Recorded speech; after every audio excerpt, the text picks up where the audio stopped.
So how was that for folks?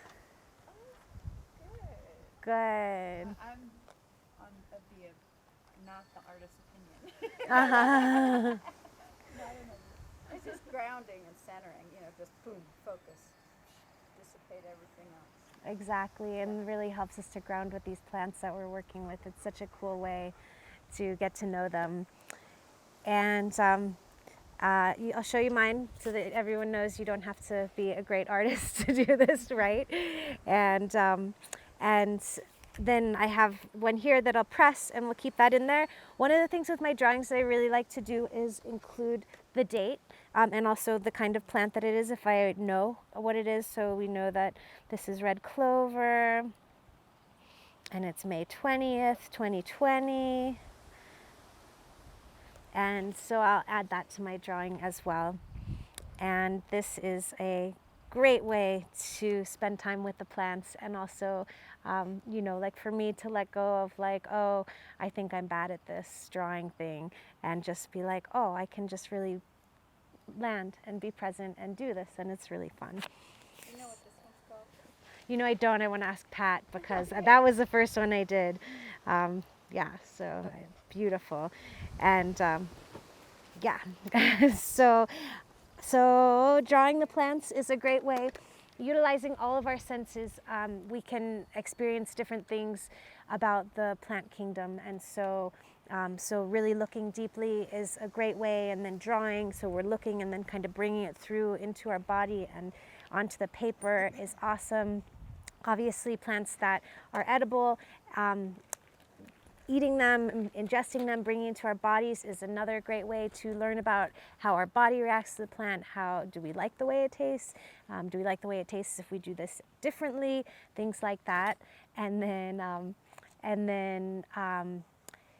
hearing, so really listening. So like when we got really quiet earlier in the meditation, sometimes when we're really quiet, we can hear things from the plants. And sometimes they're all obvious, like they're just waving at us like, hey, you want some vitality and brilliant brightness in your life? Here I am. And as we're listening to plants, we'll really discover that some plants are more loquacious than others. So this is a great way to understand who we hear and who we don't hear, and then create an alliance with the plants. And so plant allies are a really important part of learning about the Green Nations. And basically, if you had just one plant that you worked with regularly and made an alliance and friendship with, that is going to open the door to all plants. So it's kind of like if you have a really good friend that you have a great relationship with, and then that friend has a friend, there's a good chance that you might get to know that friend's friend more easily through your connection with the friend that you're really close with, your ally. And so I highly recommend, we've talked about allies in this class the last couple of classes, it's come up, and I really recommend finding that plant that speaks to you and that you can have a relationship with, and at least 4 or 5 times a week, think about it, look at it if it's in your garden, cook with it, make every kind of herbal preparation that you can think of with that plant. Bring it into your day, bring it into your bedroom and put it under the pillow. All the different things that you can do to integrate the plant and all of its phases of life. So maybe like, dandelion is my plant ally, my first one. And so it's like, oh, what does it look like when the season is just coming on and winter is ending and those first leaves are coming? What does it taste like then? And then now it's flowering. What can I do with the flower? Oh, the flowers have gone. What can we do with those stems? And really taking every aspect of the plant, every aspect of the season that the plant is in, and using that time to see how that plant is in relationship with the world around it, and how you can make a relationship with it. Like for instance, we can make dandelion flower vinegar this time of year while we have dandelion flowers still, and then in the middle of winter when the dandelions are under a foot of snow, we can use that dandelion vinegar in our salad and feel the vibrance of this season. And so having a relationship and a plant ally with just one plant will open the doors to so many other plants for you. And sometimes if you're having trouble with plants, like the less talkative ones, you can ask your plant ally. So for me, I would say, hey, dandelion, like, how come I'm not finding any asparagus? I know it's around here somewhere. Could you give me any hints on where I might be able to find that? And then there's a chance that, maybe you'll get some messages from the dandelion about how to find out more about asparagus or other plants that you don't know as well. So having a plant ally is a great thing, and it's a great way to make friends with other plants. Another great way to make friends with plants and the Green Nations is by talking about it. So talking to people who you know, people who maybe you don't know, and just ask them questions and get in the conversation about their relationship with plants, and maybe if it's a specific plant, their relationship with that plant. And I would love to actually hear from the group now, because as we've been together now twice before, once via Zoom, which is not exactly ideal for this kind of hands-on work, but it gives us a lot of opportunity to practice on our own, which is why I felt like I really want to talk about talking with plants today, because like, we'll have all these sessions together and it'll be great. Maybe you'll make every session, maybe not.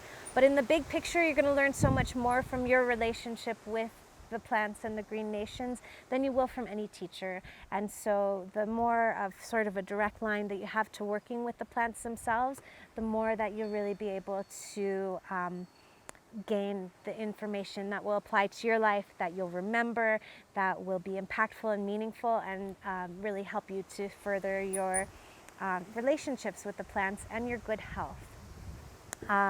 So definitely talk with each other. And so I wanted to hear from the group what has been going on in your gardens, in your life, in your herbal life since you started. Like, are you drinking infusions? Are you making soups? Anything going on in your herbal worlds? And would anyone like to start? Does anyone feel compelled to? I'll start. So since the first class, I've been really working a lot with the soups. I've been really making a lot of decoctions with the seaweed and the mushrooms, and sometimes astragalus, and making a lot of different soups for community meals. And during like the really intense COVID time when everyone was shut in, we would just make a couple pots of soup a week at my house, and sort of experiment with different kinds of mushrooms, different kinds of seaweed, with the astragalus, without the astragalus, and then different kinds of floating noodles in broth, or like a creamy potato soup with that base, or yesterday we had mushroom barley at the market. So just really having a lot of fun playing with the broths and the stock and the soup, and finding that such a great way to get herbs into my body. And people just really like it, like when you have that rich stock, I just find people feel so nourished. Adele Dawson wrote a book called Herbs, Partners in Life, and I really think that's true. This is like a relationship that is a partnership that we just continue to evolve. And 20 plus years ago, when I took dandelion as an ally, it's like I'm still learning so much. I still use dandelion all the time. I'm still cultivating that relationship, and it's still serving so well. It's such a good way to be with the plants and be with nature, by being open to learning and hearing and trying new things, and have as much fun as possible. Like, if you're having fun in the garden, if you're having fun with the ravioli, that's the point. We're doing it. So good work, everybody. Yeah. Talking with the plants, one of the other points that I really want to emphasize is so we talked about being quiet, we talked about creating an alliance and a friendship, and then there is also like the point of like, we can like get in a conversation. We've heard that talking to plants actually helps them to grow, and we have this relationship with plants where we breathe in what they breathe out, and they breathe in what we breathe out, and it's such a beautiful co-creative relationship that we can have with the plants. And so what a wonderful gift that we can support each other's lives in this way. And so gratitude is a really big part for me with the plants. And so to really express the gratitude that, like, wow, we're so lucky that we live in a place where there's so many awesome plants, including endangered plants. Ooh, I wonder what's happening over there. And so gratitude for the environment, gratitude for the day, gratitude for the opportunity. And we see this gratitude reflected many times, like in grace before a meal. And so beautiful that the gratitude for a meal is grace, and that we have the grace to receive the food. We have the grace to receive the relationship with the plants. And that we can express that. We can really, even just like the thought of, we're harvesting our nettles now, and thank you so much, nettles, so appreciate you. And expressing that gratitude and appreciation to the plants, whether it be by maybe offering them a gift, and there's gifts that we can offer as simple as, like a lock of our hair, or exchanging a breath or a song with the plants. Or there's gifts we can give, like a little pinch of tobacco is a traditional gift, or some cornmeal. Bringing these other plants to the plants. Or I studied with Martin Pretschel years ago, and he talked about like crafting something for the plants. Like, we live up here in Colorado, so that if let's say we ended up at the beach and found a shell, and we could make a little gift for the plants in Colorado from a shell that we got on the beach in Mexico, and offer that as a beautiful gesture of gratitude and appreciation to the plants or to our garden. And again, such a great way to make a really good relationship with the plants, but also to make our lives really rich. And then to, to be able to share, like, oh, I went to Mexico garden, here, I brought you something back, and just see how that goes. Because the plants will show appreciation back. And it's just so beautiful to see how, when we make this gesture to get in relationship with the plants make the gesture back, like, almost more, like they're so generous with us. And it's great to acknowledge that with gratitude and appreciation, and to really just enjoy life in that way, enjoy our relationship with the plants, enjoy our dinner, enjoy the grace of this relationship that we're building. And so now we'll have some time to do some hands-on projects. And this is great that we'll have a little more time than last time, because we got to like the last 5 minutes of my session last time. I was like, we can whip out some pesto, they're not here yet. So we're gonna have time probably to make a few different preparations. I'm gonna use some of this lovely hand sanitizer from Stanton Farms to get ready. Available at the Arbol Farmers Market. On O Road, Tuesdays from 5 till 8. Thanks. Yep, exactly. And if you haven't made it to the market yet, I highly recommend it. I was able to purchase herbal vinegars there yesterday. They have like herbs to grow in the garden were there from Mark Waltermeyer. Corey's got amazing lavender and hand sanitizer, natural cleaning products. It's like a really fun one-stop shop. So highly recommend a visit to the market. And for now, we're going to come for a little visit to the outdoor kitchen here. And we'll start with some pesto. We're going to have pesto with our lunch today. Chris is probably bringing some too. Like I said, we were kind of in a rush last time. So here, we'll just finish off this project. Herbal pestos are an excellent way to preserve the herbs. You can make pesto out of pretty much any green herb. This is parsley, kind of a more traditional, and I made it kind of oily.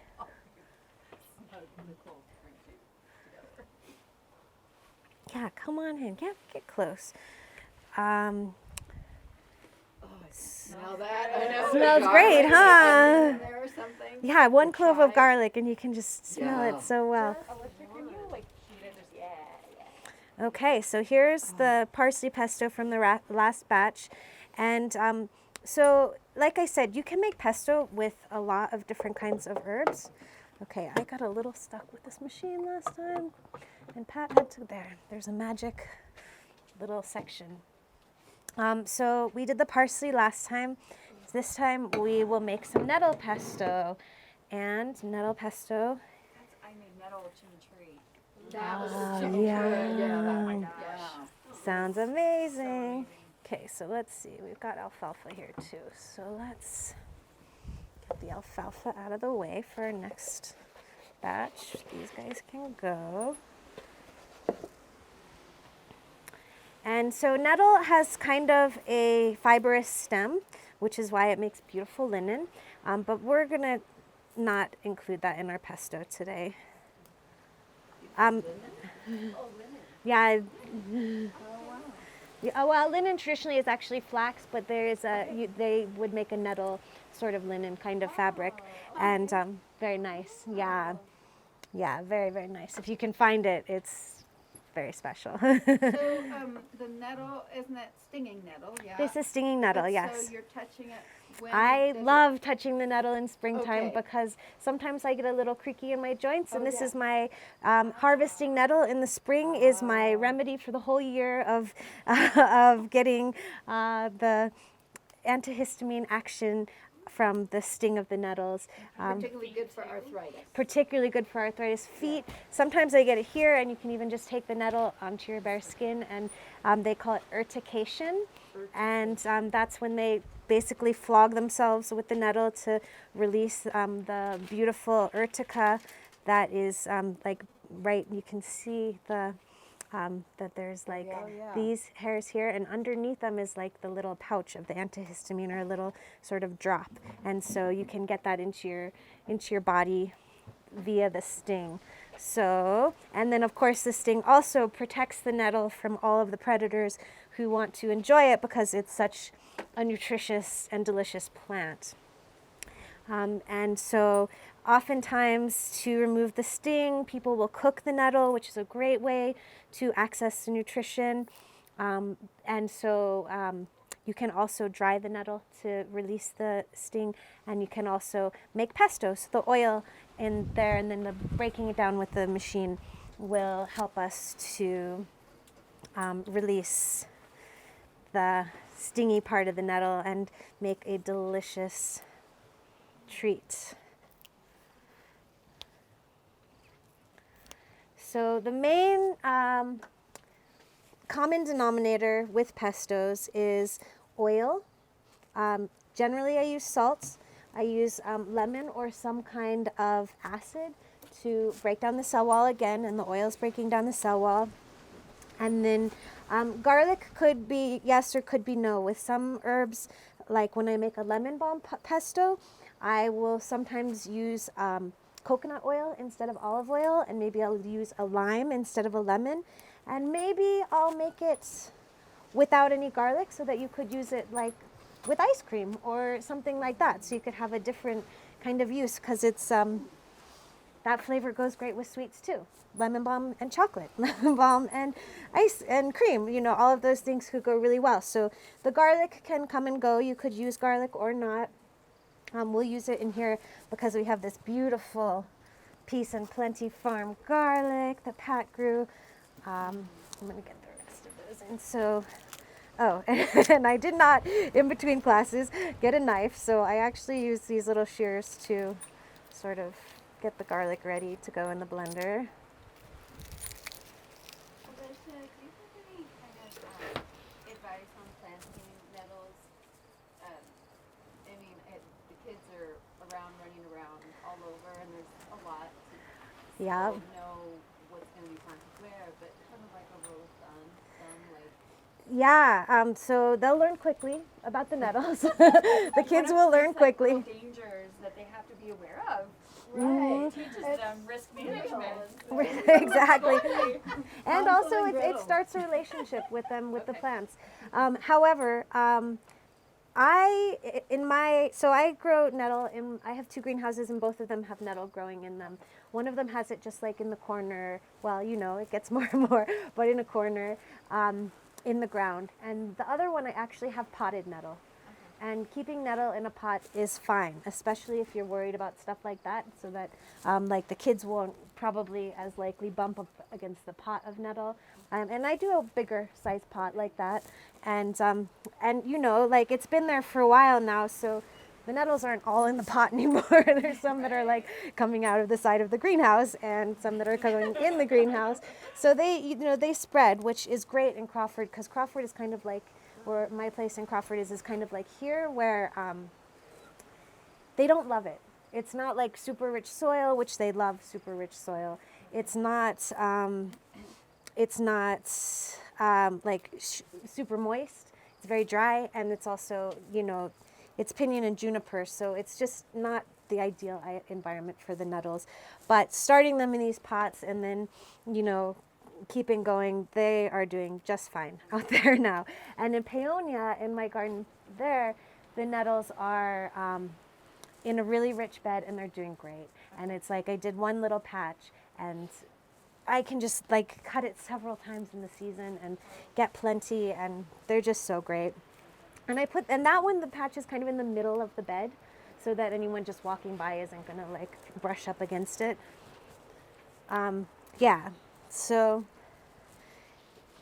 don't count on them staying where you put them. They might find a place they like better. And yeah, and like I said, the kids will get in the relationship with them, and they'll know, and then they'll tell their friends like, oh, watch out for that one. And then there'll be a competition. How can you get stung by this? Oh, yeah, you can endure this. Exactly. Let's use this for the good.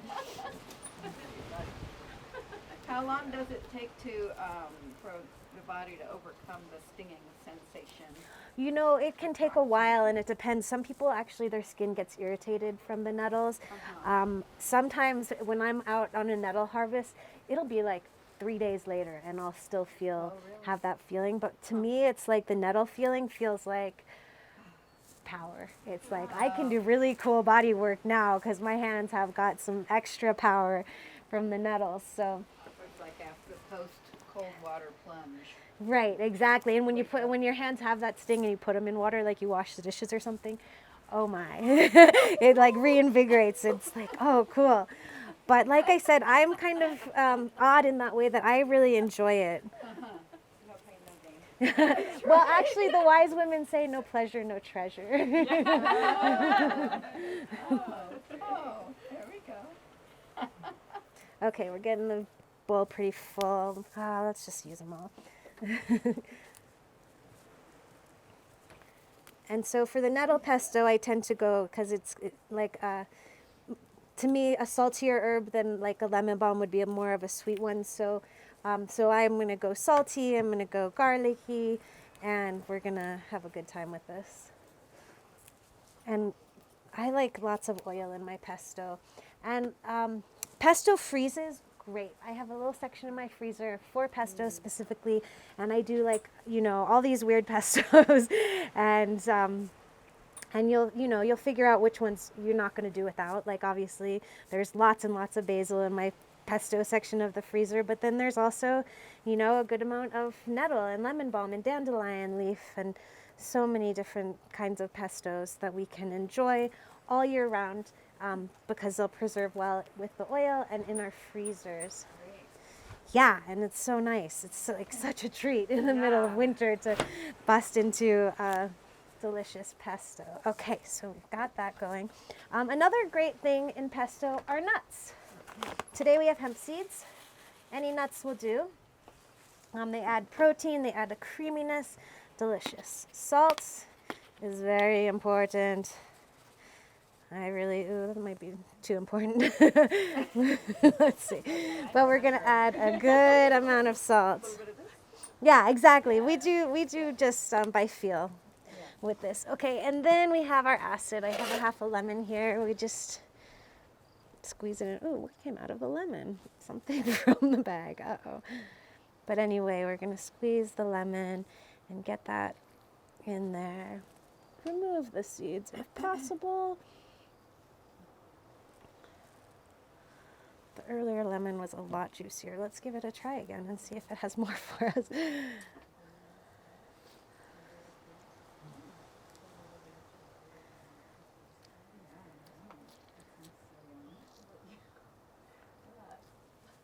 Okay, and then we're in business. Let's see. Oh, the oil. That's most important. I guess, would you ever make it out of lovage leaf? Oh, totally. Yeah, I love yeah, lovage. that's Yes. So yummy. celery. Super celery, and then that you could take a spoon of that pesto and put it as a soup broth, Oh, stuff yeah, like that. yeah. So good. There's so many uses for pesto. It's like such a Spread it functional on food. Toast. Spread it on toast, have it as a side dish on top of your greens. Oh, just so many uses. Okay, so here we go. What's happening? Those fibers. Let's see. Like, we'll just pull that one off. And last time we had a little trouble getting the machine going. Let's see. Yay! Okay. So this could take a minute. Blender's a little full, but it's going.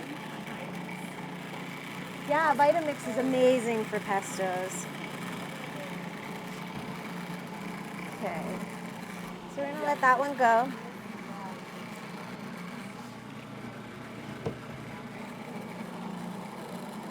Okay. Just gonna run inside and grab a jar.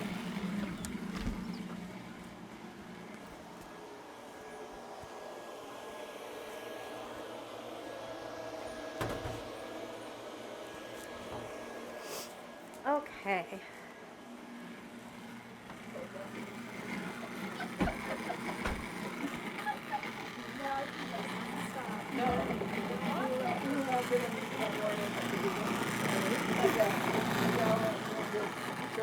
Right with you.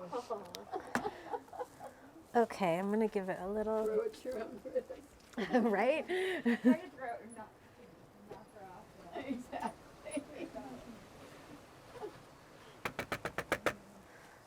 I'm gonna give it a little more oil.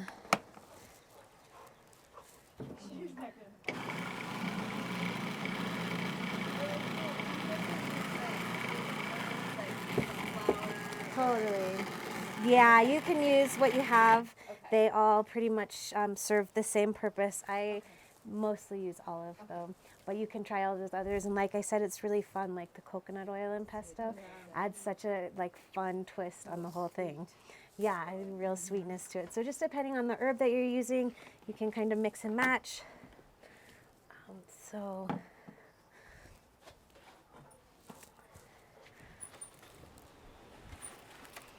Compost out of the way. Getting messy, that's part of herbalism. Okay, so this made a beautiful pesto.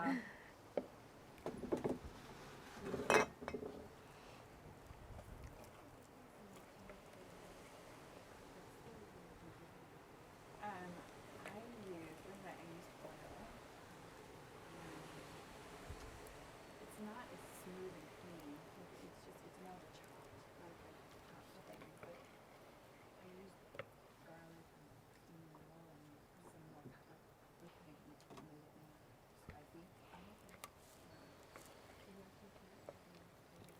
On their meat, like Oh, no, they use, so Alicia, earlier you mentioned something about asparagus as well. Would you consider that a medicinal herb? Oh, well, I think that herbs as food is a great thing. It's a wild food. The fine line between wild food and herbs is very fine, and so yeah, I would consider that medicine. There's definitely certain things that that I would say, that is a food as medicine for sure. Okay. And it's also Talking just about- such a delectable food. I mean, talking about allies, I guess it could be something like that, like any plant that I really like. It sounds to use like a that's lot. your ally. Yeah, You're one of them. Yeah. Okay, so here we go with this one. Because it's a little bit of a drier, I'm going to just add a little last touch of oil on top and give it just a little extra sprinkle of salt to be fancy. The salt is bigger than the holes, so it doesn't come out very fast. Okay, and then I'm like, Can you show just hold the bowl up for me? I would love to like wipe it down. Right. Okay, edit. And there is our nettle pesto, beautiful. And you can see the nettle pesto came out really different. The parsley pesto got a lot of oil, Oh, yeah. and so that one is a different It's more of a consistency. chimichurri almost. Yeah, I mean. But more- both delicious, and we'll get to try them both shortly. It's almost lunchtime. Herbal vinegars are a wonderful way to use herbs in everyday life, so we can make herbal vinegars and use them basically however we would vinegar on our salad, in our cooked greens. Vinegar is one of those magical keys of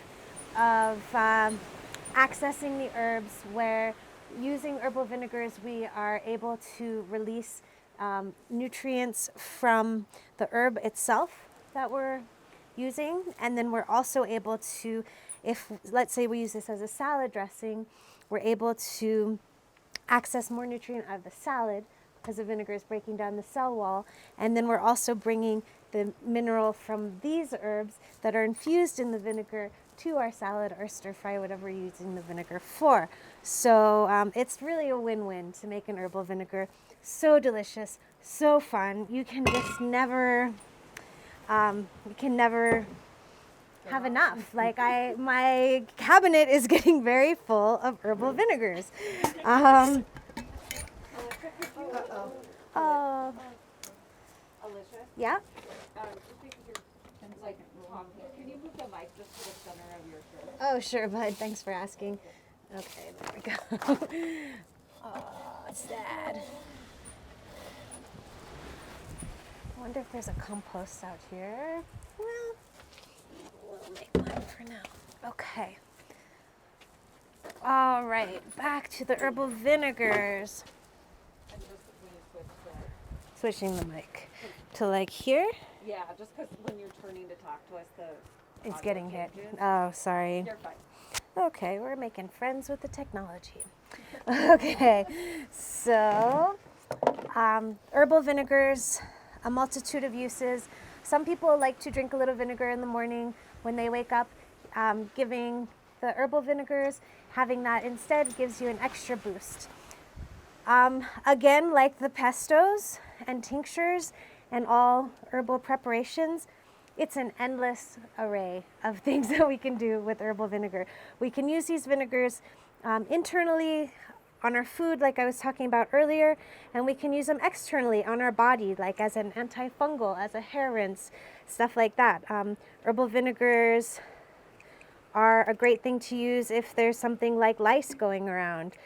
This will help as a preventative as well as to get rid of lice.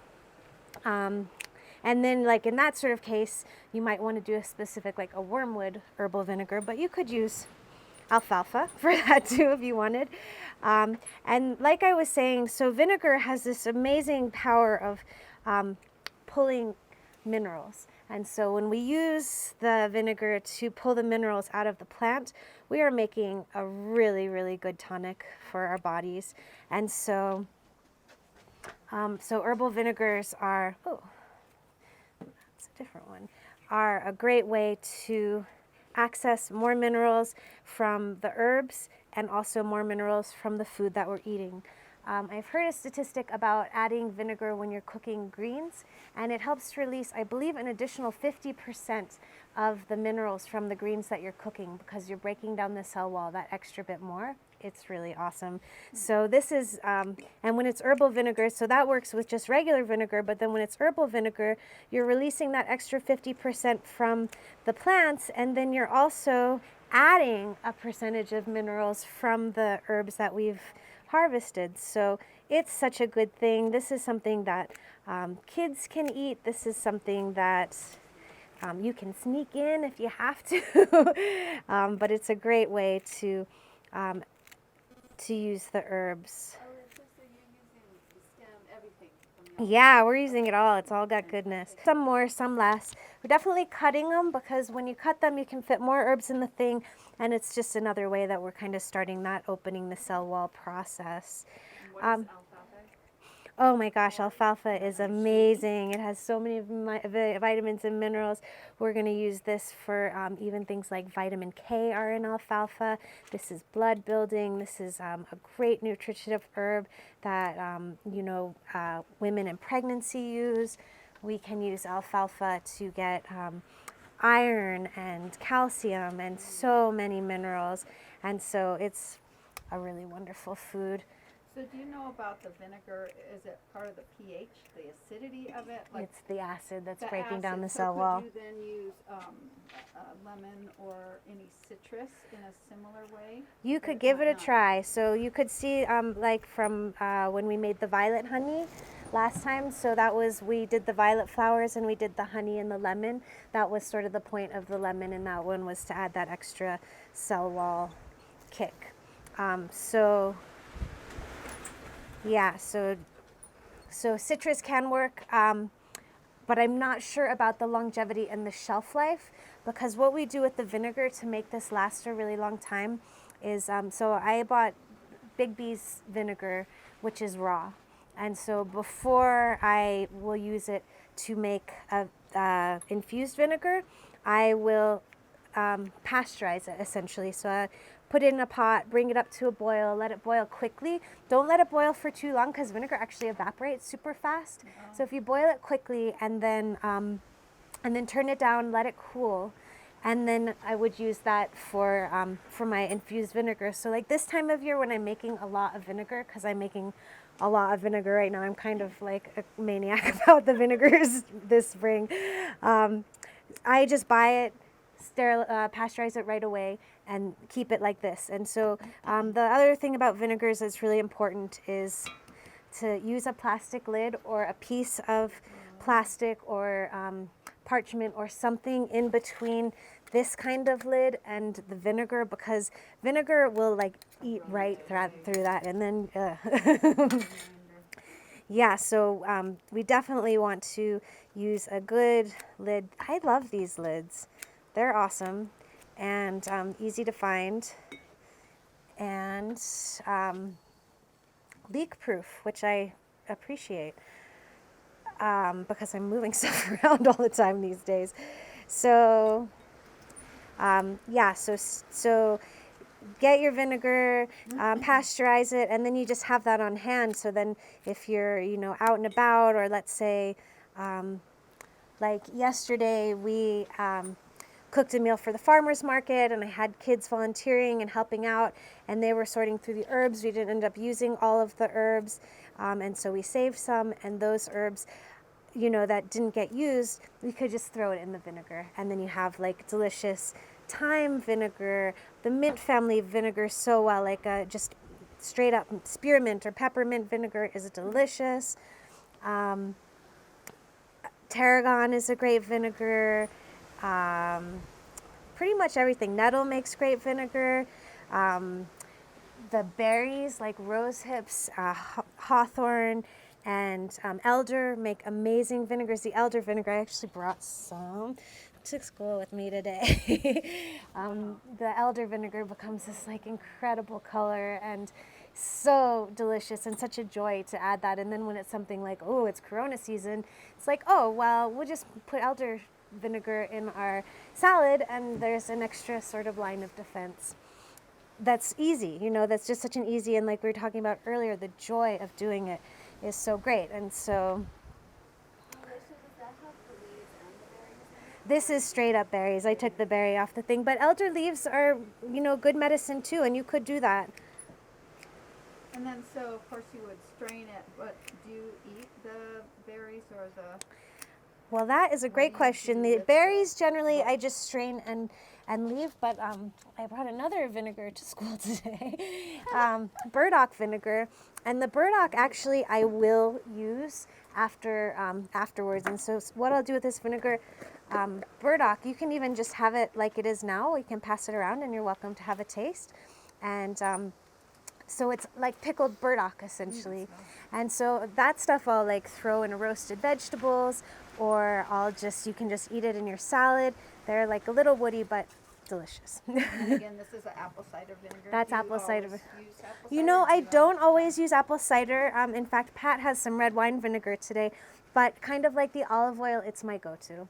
But you can have a lot of fun mixing it up with the different kinds of vinegars too. White wine vinegar, or the like that red wine vinegar that Pat has.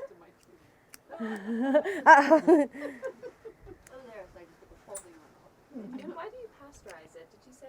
Well, because it's to extend the shelf life.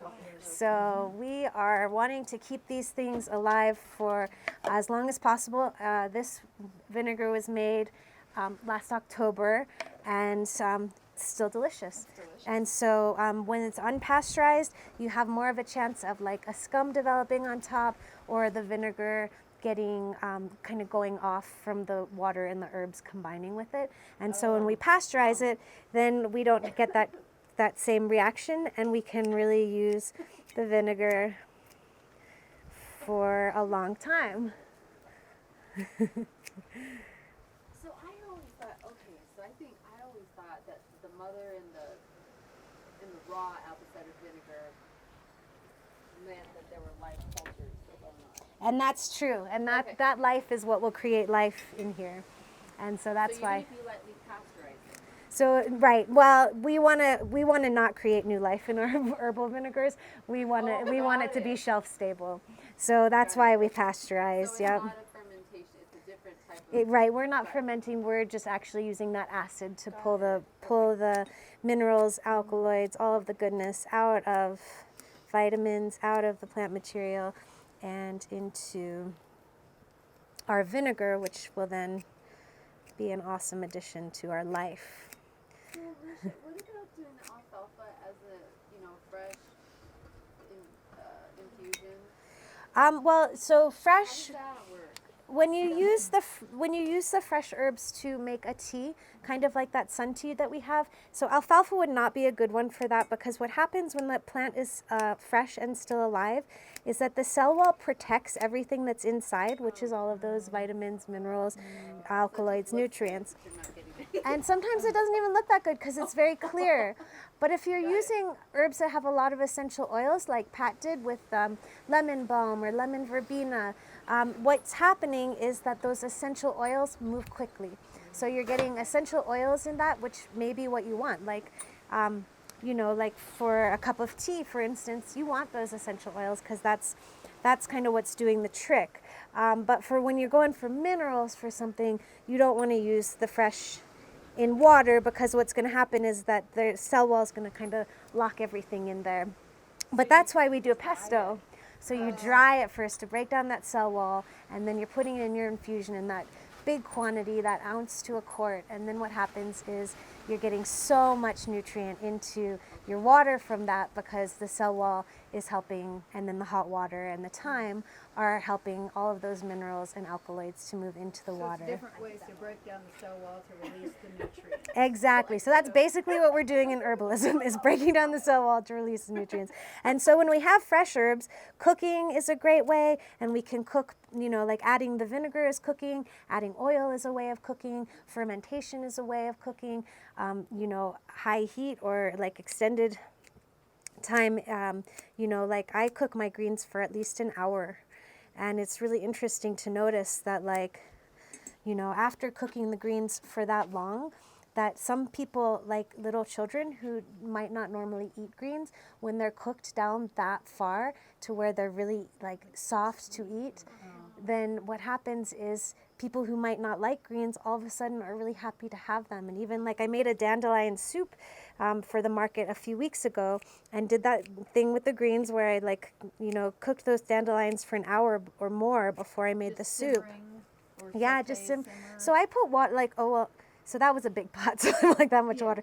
But let's say it's a smaller pot. I put like a couple inches of water in there and bring it to a boil, and then I'll turn it down to a low simmer. And then I'll check, in half an hour, I'll come back and check and give them a stir. And there might even be more water because the plants are giving it up. And then give it like the hour or more, and put a splash of your herbal vinegar in there while it's cooking, so that that helps to exactly. And so so it works out really well. And then, so, you know, dandelions are kind of really bitter. And I was so surprised. One of my friends whose kids is like, you know, like a mac and cheese kind of like, give me the carbs kid, kept coming back and wanting more of the dandelion soup. And it was like, oh, this is the difference between, you know, steaming quickly and like really cooking it for a long time. It makes a huge difference. And adding honey. There was no honey in the dandelion soup. um, The tincture of time and heat. Yum. Instead of honey.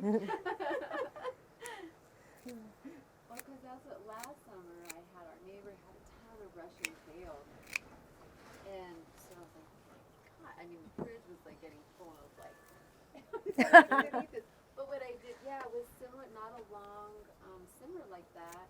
Just like a normal simmer with butter, but then with honey and fresh garlic. Yum. And it was, it just gives a new, taste and appreciation. Like, wow, just a little, Well, Yeah. with the sweet salt acid. Love it. Yeah, and it sometimes really makes it really nice. it does. It makes it great. And the honey, same thing, will help break down the cell wall. Sometimes we make herbal honeys like we did with the violet. And then also, of course, that sweetness that just makes it so palatable to people who might otherwise be like, eating violets is weird. And then you make it into like a lemonade thing and it's like, oh, this could make a really nice cocktail. Or Exactly. And then, and then you find like, oh, you don't even have to sneak it in. They just get excited about it. Yeah, I think that it is that spoonful of sugar makes the medicine go down, and then no pleasure, no treasure. It's like, if this is gross, why are we having it? Edible versus palatable. Yeah, exactly. We want it to be delectable. Okay. It's interesting what your kids will when you present it to them, if you give them like my kids are now eating or drinking beet kvass. Yes. And they love it. And it's Every beautiful. morning we take our spoonful of beet kvass, it's so yummy. They line up for it. But I would have never predicted beforehand, that was something that they would actually enjoy. It's so cool. And so many of the mamas that I work with, I get them turned on to the infusions, the nourishing herbal infusions. And I had a woman recently say, like, wow, their baby's like 1 and a bit, and she said, my baby's weaning so much faster than I thought.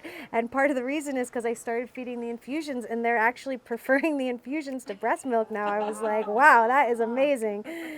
And so Susan Weed talks about from breast to infusion, and it's such a good first food for little children. And then, like my children, I always fed them infusions as they were growing up, and they just, they would just drink them. And still now, when I'll serve them infusion, or if there's a respiratory thing and we're doing, I'm making some mullein infusion or something like that, they just really have a taste for it, and it's not like, gag. It's like, oh yeah. And of course, it's, careful which ones you feed them. We're not going to give them motherwort infusion or something really bitter, but like the nettles and the comfrey and the mullein, oat straw, so delicious. Yeah, and so they really get it and enjoy it. Okay, we're getting there with this. Feel free to chop these up as small as you want. You can experiment, but definitely when you chop them, you can fit more in the jar, which is great. And cutting the herbs, you can access more nutrients, which is what we're all about. So mine as well. My 5-year-old's fascinated with plants now. She goes So everywhere, and we're like, "What's that? Can that be eaten? What are Yes. What are we gonna do with that?" That's the way. It's it totally starts, and then we'll bring it home, and then my 10-year-old will be like, "What's that?" Right. And it kind of gets her, Right. little bit by little bit. But I could have only imagined starting them, So tiny, and then it's just part of the deal. Yeah. Yeah, my mother was she didn't like doctors much. And so she was always coming up with these funny herbal remedies for us. And sometimes it was like, really? And then other times it was like, oh, cool. But it's so nice to just sort of normalize, like, yeah, we can make things to help ourselves be well. And this is part of the gift of life that we can access. Oh, there's our ting dong. Oh, good thing we're almost done. Okay, so essentially, making an herbal vinegar is filling the jar twice. So first we're going to fill the jar with our herbs, and then we're going to fill the jar with our vinegar. So, What's the shelf life about, Alicia? oh my gosh, I have vinegars that are really old. So years. Okay. Yeah, Do they you've just got get yours. better with age, or are They might. It depends. Are they like fine wine? They can be. They definitely can be. And you know, like you can see, I didn't really pull the herbs out of there, which is not like a pro move for me to be showing you guys, because really a pro move would be like to at least keep the vinegar sort of above the herbs, but it's really preserved. And would you add more vinegar over time? You could. I wouldn't though. I'd like pour it off and then start a new Start one. anew. Yeah. Okay, so we filled it. Well, it's not totally full. That's a different herb. Let's see. More alfalfa. What Oh is wait. growing in the pot? There's that's valerian, Oh, that's which valerian. maybe in one of my classes I will have enough time to make a valerian root tincture. We shall see.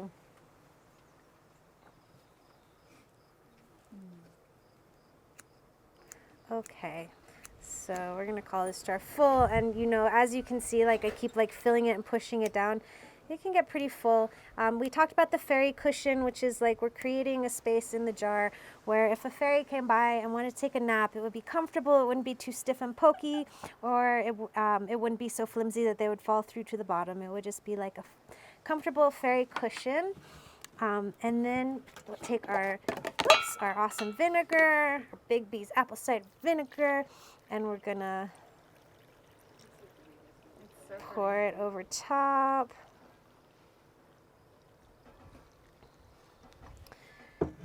And we're going to use one of these stems because we're a little primitive in this guild. But the idea is like a chopstick is what I would use at home. But you're going to just want to kind of go around and poke through any air holes because we want to make sure that the plant material is completely covered with the vinegar. And so, so generally, like I'll try and fill to herb to about here and then to the tippy top with the vinegar. So we'll reapply more vinegar.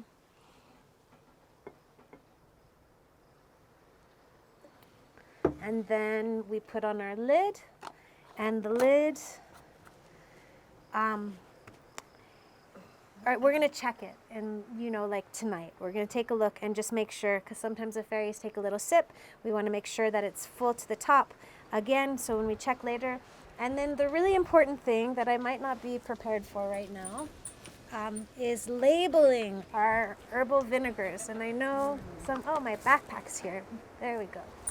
We will find a Sharpie. So is there a minimum though of time that you want to let it sit? Yeah, the vinegars I usually do 6 weeks. Okay. Yep. And then I'll start using them. But you know, it's like if you're feeling it to go more or less, go for it. Like if you just can't wait and you want to go, it's fine. And if you use it before 6 weeks, at that point I would top it off again. Okay. Yeah. Okay, so here's a Sharpie. I kind of wish I had a silver one, but I don't. Say that. Okay, so here we go. And so the important information to write on top is what's in here. We've got alfalfa.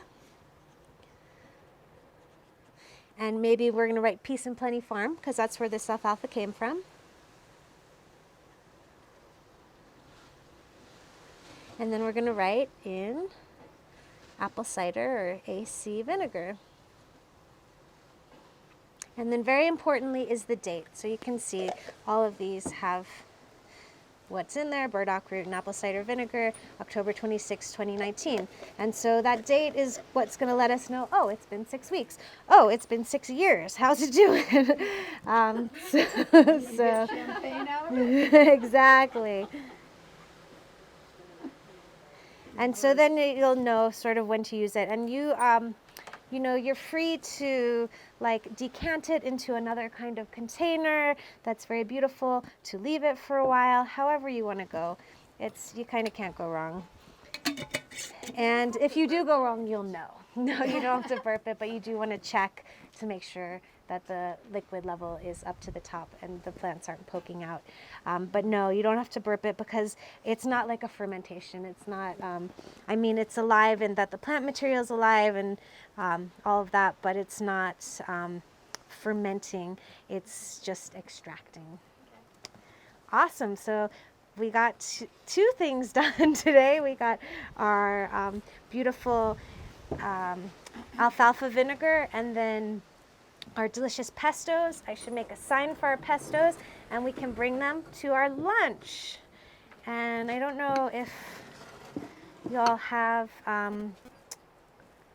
to go where like your plates and stuff, but now is a great time to gather those so that we can enjoy our delicious lunch. And we'll bring this to lunch.